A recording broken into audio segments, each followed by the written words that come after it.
pembelajaran kali ini kami akan menjelaskan mengenai yang pertama itu ada biografi penulis, kemudian ada unsur-unsur intrinsik, kemudian juga ada gaya kebahasaan dan masih banyak lainnya. Tapi sebelum dulu, tak kenal maka tak sayang, maka kita perkenalan dulu. Dimulai dari saya. Perkenalkan, nama saya Ana Naldina, absen 4 kelas 12 IPS 4. Perkenalkan, nama saya Siti Amelia Putri, absen 30 dari kelas 12 IPS 4.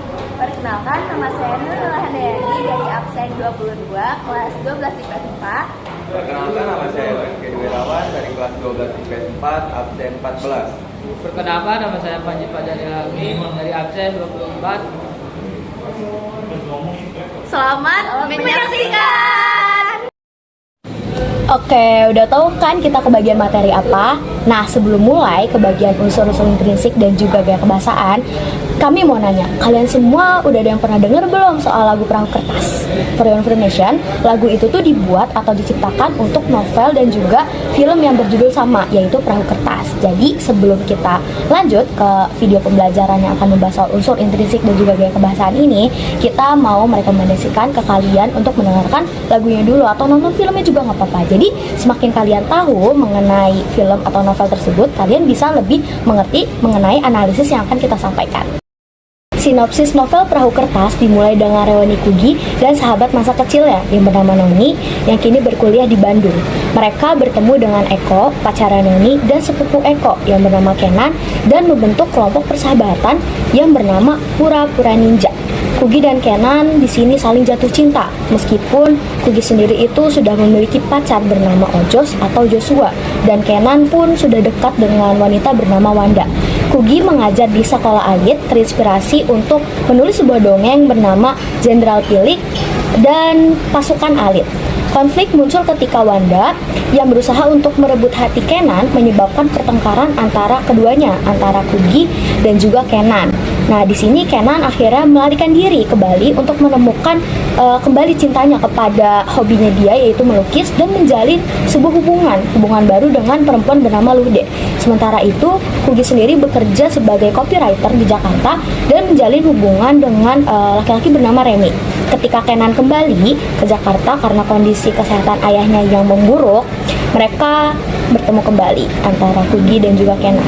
Pertemuan ini akhirnya menguji perasaan mereka yang telah berubah. Oke, unsur-unsur intrinsik dalam novel Perahu Kertas. Yang pertama itu ada temanya adalah persahabatan dan juga cinta.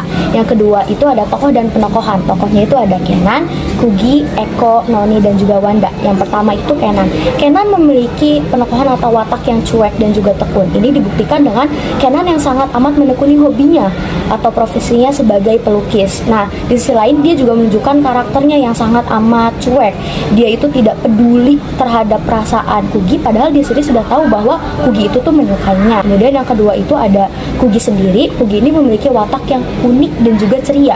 Ini dibuktikan dengan Kugi yang menunjukkan bahwa dia adalah seorang perempuan yang unik dan berbeda dibandingkan perempuan-perempuan lainnya di luar sana. Ia juga selalu terlihat ceria dan juga menyenangkan di depan sahabat-sahabatnya ataupun teman-temannya. Yang ketiga itu ada Eko. Eko memiliki watak yang penyayang. Ini dibuktikan dengan Eko yang selalu menunjukkan perhatian lebih terhadap teman-teman ataupun sahabatnya. Yang keempat itu ada Noni. Noni di sini memiliki watak yang rajin dan juga disiplin. Ini dibuktikan dengan Noni yang menunjukkan bahwa dia selalu tepat waktu dan tidak suka menunda-nunda waktunya. Yang terakhir itu ada Wanda. Wanda ini memiliki watak yang penyayang dan juga perhatian. Ini dibuktikan dengan dia selalu memberikan perhatian terhadap Kenan. Walaupun ya memang itu sudah jelas karena Wanda menyukai Kenan. Latarnya ada latar tempat, latar waktu, latar keadaan, atau suasana. Latar tempat ada di kampus, rumah, dan warung makan. Latar waktunya ada di siang, sore, dan malam. Latar keadaan atau suasananya baik. Alur yang digunakan dalam novel Perahu Kertas adalah alur maju dan alur mundur. Artinya dalam cerita terjadi flashback ke masa lalu dan ke masa depan. Sudut pandangnya, dalam novel Perahu Kertas karya Dewi Lestari menggunakan sudut pandang orang ketiga, karena sudut pandang orang ketiga digunakan untuk menceritakan tokoh utama dalam sebuah cerita. Seseorang yang menampilkan tokoh dalam cerita dengan menyebut nama atau kata ganti. Selanjutnya ada nilai yang terkandung. Yang pertama ada nilai ekonomi. Kenan hidup di keluarga yang kaya atau berkecukupan. Yang kedua ada nilai sosial, memiliki banyak teman dan saling membantu dengan teman-temannya. Dan yang ketiga memiliki nilai religius, ketika Kenan mendoakan orang tuanya yang sedang sakit. Yang keempat nilai moral, saling menghargai, tolong menolong, dan rasa saling menghormati antar tokoh. Lalu selanjutnya ada kebahasaan, gaya bahasa. Bahasa yang digunakan dalam novel ini adalah gaya bahasa yang mengikuti perkembangan zaman sekarang atau modern dan sesuai dengan kondisi masyarakat sekarang sehingga novelnya dapat dipahami dengan mudah. Selanjutnya ada mengandung majas-majas. Yang pertama itu ada majas personifikasi, yaitu di kalimat perahu itu bagaikan bertanya-tanya padaku. Lalu yang kedua ada majas perbandingan, yaitu di kalimat ia digambarkan dengan kepribadian yang ceria dan riang dan berbeda dengan Kenan yang cenderung kaku dan dingin. Lalu yang ketiga ada majas repetisi, yaitu di kalimat Kugi memiliki sejumlah buku dongeng. Ia menjadi seorang perancang dongeng ataupun juru dongeng. Akan tetapi di tengah jalan menuju impiannya yang menggebu, kenyataan memaksakannya sadar bahwa penulis dongeng bukan profesi yang banyak menghasilkan materi.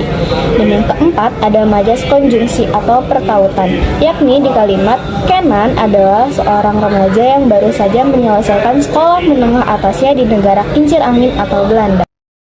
Amanat.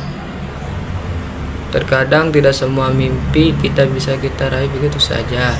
Banyak pengorbanan yang harus dilakukan dan salah satunya menjadi apa yang bukan diri kita inginkan, seperti halnya Kugi. Kesimpulan, dalam cerita novel Perahu Kertas sangat menginspirasi bagi para pembaca dengan kisah persahabatan yang erat satu sama lain, mengisahkan tentang cinta, pencapaian mimpi, dan kejujuran hati. 3 hal sederhana yang mampu ditulis DE sehingga para pembaca hanyut ke dalam alur ceritanya.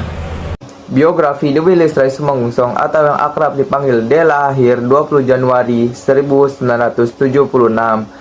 Adalah seorang penulis dan penyanyi penulis lagu asal Indonesia dan pertama dikenal oleh masyarakat sebagai anggota trio vokal Rida Sita Dewi. Ia merupakan alumnus SMA Negeri 2 Bandung dan alumnus jurusan Ilmu Hubungan Internasional Universitas Parahyangan.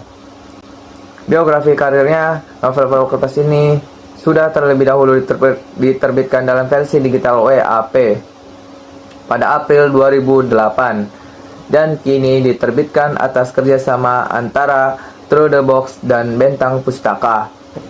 Naskah yang awalnya ditulis pada tahun 1996 dan sempat mati suri selama 11 tahun, ini akhirnya ditulis ulang oleh D pada akhir tahun 2007, menjadikan Perahu Kertas sebagai novel pertamanya yang bergenre populer. Perahu Kertas adalah karya D yang ke-6 sesudahnya Supernova Kesatria Putri dan Bintang Jatuh, Supernova Akar, Supernova Petir, Filosofi Kopi, dan Resco Verso.